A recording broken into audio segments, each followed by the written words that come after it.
Hello and welcome to Quest Recapped. Today, we will be going through the 2019 animated adventure comedy film, Ugly Dolls. The story begins in a busy colorless doll-making factory where dolls of all shapes and colors are created. Some dolls, a little less perfect than the others, are chosen carefully and trashed someplace else, to the equally magical kingdom of Uglyville. In that world, where the sun is made up of yarn and the traditional standards of beauty are joyfully shattered, the ugly dolls begin every day with delight. Moxie, an ugly doll with wide, optimistic eyes and a contagiously bright smile, awakens every day with infectious hope of going into the big world. Looking in the mirror, she cannot find one imperfection in the image, loving everything about herself from her short height to her weight. With unwavering enthusiasm, Moxie goes around the town with her dog, her blue companion, to deliver the daily newspaper. While she's at it, she stumbles upon the town mayor, Ox, a green ugly doll that spends all of his days partying, standing firm on his belief, along with everyone else, that a world full of children doesn't exist.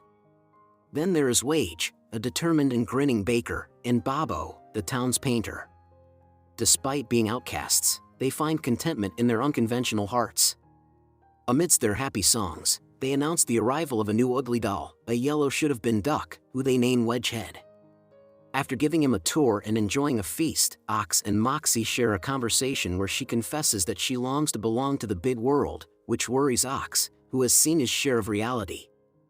At this, Lucky Bat, an empathetic tarot card reader, assures the mayor that he will try talking to Moxie about it, while the pink ugly doll goes to sleep like every day before, in disappointment, but still not giving up hope.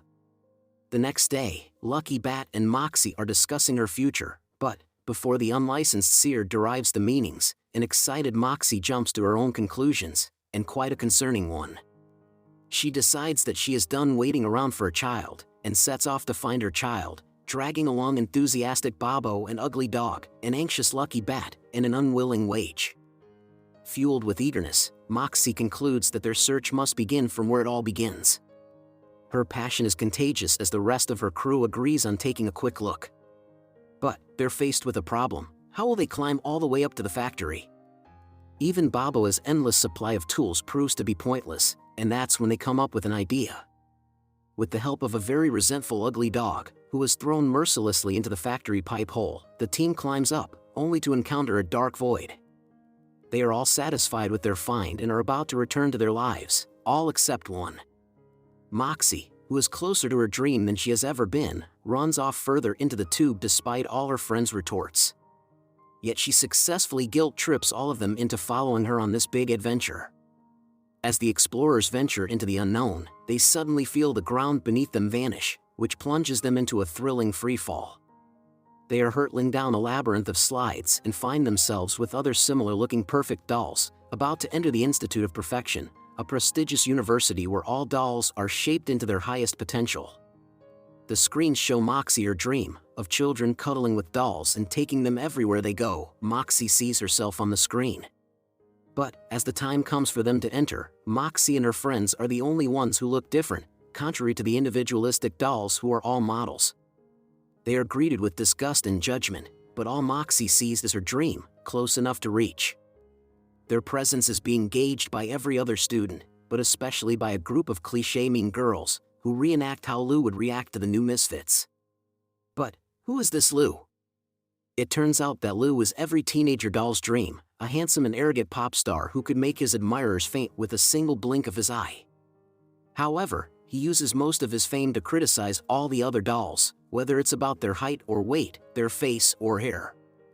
The newcomers catch the attention of the leader, who, with a mischievous glint in his eyes, points out their flaws. The Uglyville residents, who had always believed ugliness to be a compliment, watch their whole belief system shatter before their eyes. Disheartened, the team heads home, but Moxie, who isn't quite ready to give up on her dreams just yet, declares that she will stay put and find love because she and her friends are just as lovable as any of them. Confusingly, the crowd erupts into laughter, which stops the moment Lou overhears the existence of Uglyville, before howling with laughter again. Despite all this mockery, Moxie still remains put and finally gets Lou to let them take the gauntlet, the rigorous exam that decides it all, whether a doll is ready to go out into the world. Upon hearing the news, the dolls jump with excitement, However, their journey won't be a walk in the park, as Lou has other plans.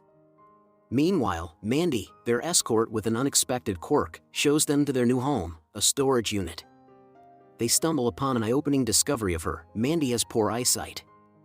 Still, she assures them that perfection is required for success, and Lou means well. On the other hand, as per Lou's instructions, his girls go on to investigate Uglyville. While grimacing and scoffing at the ugly bypassers, they manage to capture Mayor Ox, and ironically, demand to know where Uglyville is. Back at the Institute of Perfection, Moxie and her friends are attending their first lesson on perfection, taught by none other than the ever-so-perfect headmaster, Lou. In the tangled web of the Institute, Lou is not only an evil genius but also a master manipulator, as he convinces everyone that his actions serve a noble purpose. But his wise teachings are interrupted by the Ugly Doll's antics, where they joyfully a mess. This enrages the headmaster, and as an example for other students and punishment for them, he throws them into the washer, after which, in his words, they come out less perfect. The Ugly Dolls are determined to be perfect, even if it meant following through with their despised headmaster's tactics. But their resolve is no match in front of the cruel obstacles of Lou. Even though he tries to bring down their morale just the day before their final exam, the team does not give up. But they do come up with a plan though. On the other hand, the girls have managed to capture Mayor Ox and drag him to awaiting Lou. A shocking revelation unfolds as the two happen to share some history.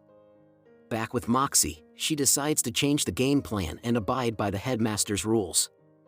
She wants to be pretty, but there is a catch. Their team isn't exactly known for their expertise in art, but their ally Mandy steps up to the plate generously. With her help, the team dresses up to fit in and are ready to ace their exam. As Moxie and her friends confidently strut their new attire, the students' reactions fall far from impressed. In a display of arrogance, Lou condescendingly dismisses their chances of passing the gauntlet, reminding them that they will always be ugly dolls at their core. When they refuse to believe that, Lou unveils Ox, as a surprise to everyone but mostly the ugly dolls. Moxie excitedly tells him about the existence of the big world, and deepening her surprise, he confesses that he knows about it. He begins to share the story he had never spoken aloud before. Once a rejected doll, he miraculously found himself at the Institute of Perfection alongside other pretty dolls. However, his desire for acceptance only led to more problems. With guidance from his friend Lou, Ox discovered Uglyville, where he realized that as an ugly doll, he could never truly be loved. This revelation rattles the ugly dolls to their very core. Their hopes now shattered and dreams tattered, they return to their home alongside Ox. The air hangs heavy when the residents discover the truth, that they are actually unlovable rejects. The once bustling and bright town of Uglyville now stands as a somber landscape of hopelessness and sorrow. A sad Moxie wakes up, perhaps for the time, not at all looking forward to the day.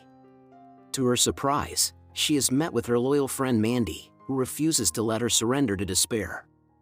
She continues to encourage her and convinces her to face the gauntlet once more. Despite Moxie's protests, her friend persists in urging her to embrace her differences and let her unique qualities shine.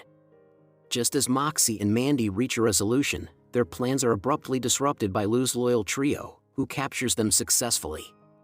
But to all of their surprise, the mastermind himself intercepts their path, boasting about his efforts to elevate the pretty dolls. In a scary revelation, he schemes to throw both Moxie and Mandy into the recycling system, where everything is shredded. Despite the girls' protest, Lou mercilessly shoves Moxie and Mandy down the pipe. Meanwhile, the villagers are busy wallowing in self-doubt and having a pity party, as the depression does not get any lighter. Having had enough of this, Ox decides to go talk to Moxie, only to be greeted with an empty yet disturbingly tattered house. He learns that she had fallen victim to the same group of girls who had previously kidnapped him. Simultaneously, the captured girls are trying everything to get out of there, but nothing works. They panic as the alarm blares and the shredder angrily pulls them inward. The captives accept their fate, but suddenly, they realize that someone, or too many someones, has come to their rescue. The whole village has come to help them. Still, the task is anything but easy. The shredder is equally matched in strength against the entire village. Amidst all the panic, they lose hold of Bobo, who is racing against time running for his life. He is on the verge of giving up, but Moxie, determined to not leave him behind, takes his hand and saves him along. Finally breathing a sigh of relief, Moxie worries out aloud that nobody is safe from Lou's evil clutches, which Ox confirms. There is still an air of disbelief though, a lingering sense of hopelessness. But the optimistic and brave-hearted Ugly Doll removes all these doubts from the heads of her friends. Motivatingly, she cheers everyone's flaws, pressing that it's only our differences that make us special. It's finally time for the much-awaited and feared exam, the gauntlet. Lou proudly hosts the show, unaware of the disaster that's about to occur. Imagine his surprise when he is greeted by the enemies he thought were taken care of, but only this time, they are multiplied by 100. But the ball is still in his court, as he reveals that he is actually taking the said exams as well. Gasps echo through the crowd of Ugly Dolls, followed by the cheer from the crowd.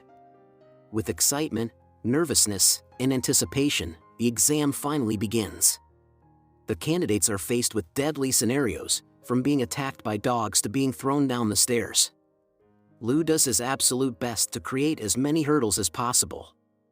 Moxie and Ox run as fast as they can, occasionally getting swept away by the traps.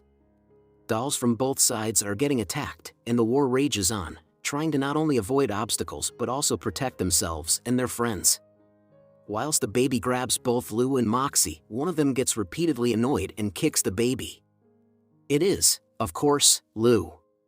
All of this is being broadcasted to the entire audience, who immediately realize what kind of person their leader actually is. Moxie is free to go too, but just before she reaches her final goal, something happens. The baby starts to cry. In the final moments of the exam, Moxie's footsteps pauses, turning back to the crying baby in distress. Her eyes fill with compassion as she is drawn to comfort the little one. At the same time, seeking this opportunity, Lou dashes towards the finish line. While Lou is outside successfully, Moxie stays in the happy baby's arms, along with her friends. But the tables have turned. It turns out that the ones who remained inside had passed. Failing to display the true purpose of a doll, Lou was the only one who failed. Then came a shocking revelation: Lou is actually a prototype. Lou displays his true colors, even deeper than before, as he babbles on about how he was never allowed to go into the real world, but somehow, dolls uglier than him were. This added to his bitterness, and he grew hungry for power. Now, he starts acting like a maniac, locking them all in the dollhouse, believing that they all deserve to go down with him. Although they are luckily saved, Ox refuses to accept his one and only friend turned out this way. He unwillingly fights him, still with all his might, hoping to find a glimpse of kindness, but there is none. Ox believes it's over, but his friends still have not given up. Lucky Bat astonishingly demonstrates immense strength, while Bobo and Wage throw them into the most painful place a doll can find itself in, between a dog's teeth. Lou finally realizes his position: powerless, defenseless, and friendless. The group collectively decides to throw him inside the punishment chamber, commonly known as the washing machine. Despite being wiped out, Lou has still managed to damage the portal extensively. But this isn't a big case of worry though, as the dolls collectively fix it and make it even better. Now the dolls can go back and forth between the worlds. The once colorless society is now painted in the most vibrant of hues, and both pretty and ugly dolls live in total harmony, making jokes and having the time of their lives. The day has finally come. Moxie bids farewell to her friends, embarking on a journey to fulfill her ultimate desire, bringing happiness to a child. With a promise to return, she ventures into a world where her presence is cherished. The movie ends with our Moxie finally experiencing the love she sought, in exchange for all the love she had within her. We have come to the end of this video. Thank you for watching. Kindly like, subscribe, and share this video. If you also have thoughts you intend to share, kindly leave them in the comment section. See you in the next video.